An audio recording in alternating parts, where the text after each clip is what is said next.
M3 Pro version of the MacBook Pro is an incredible value for those upgrading from the M1 Max, according to extensive test comparison.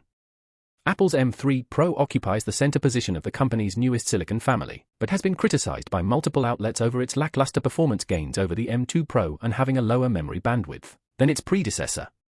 However, after a series of tests conducted by a YouTuber while comparing it to the M1 Max, Apple's middle of the pack 3nm SoC touts incredible value, but only if you are upgrading from a MacBook Pro that is 2 generations old. M3 Pro does not totally dominate the M1 Max and fails in a few tests focused on GPU and SSD performance.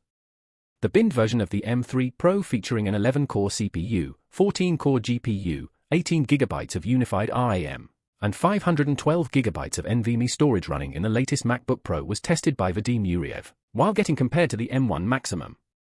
Though it was not a complete domination by Apple's latest 3nm SoC, the M3 Pro managed to beat the M1 Max in the majority of tests, including Geekbench 6 single-core and multi-core CPU results, along with Lightroom Classic, Figma, and others. Of course, Apple made certain compromises, starting with the SSD of the latest MacBook Pro, as the newer machine achieves slower read and write speeds compared to the M1 Max model. However, both versions do not feature the same storage amount, with the M3 Pro MacBook Pro kitted with a 512GB SSD, whereas the older one sports a 1TB one.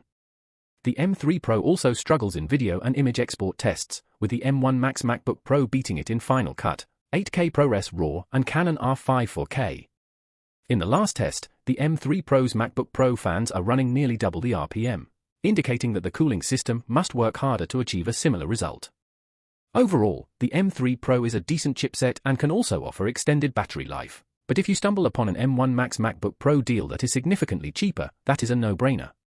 Unfortunately, that does not look to be the case here because, on Amazon, Apple's 2023 14-inch MacBook Pro sporting the M3 Pro with the aforementioned specifications tested by Vadim is available for $1,799. Our only visible complaint about this model is that it sports only 512GB of storage, which cannot be upgraded at any time, so you have to rely on external and speedy portable solid-state drives to get the majority of the work done.